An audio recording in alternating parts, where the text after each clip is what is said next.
ఆయజాలో ఒక విషాదం జరిగింది.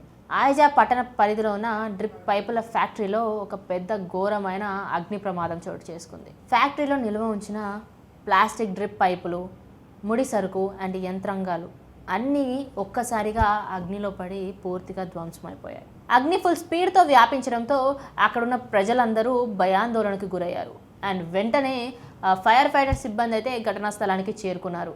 అండ్ వాళ్ళు అక్కడ మంటని అదుపులోకి తీసుకురావడానికి దాదాపు కొన్ని గంటల సమయం అయితే వాళ్ళకి పట్టింది. ఈ అగ్ని ప్రమాదంలో ఎలాంటి ప్రాణ నష్టం అయితే జరగలేదు, కానీ కొన్ని లక్షలు విలువ చేసే సరుకు అయితే ధ్వంసమైపోయిందని అంచనా వేస్తున్నారు. స్థానికులు చెప్తుంది ఏంటంటే కరెంట్ ఫ్లక్చువేషన్స్ వల్లే ఇవన్నీ జరిగాయని.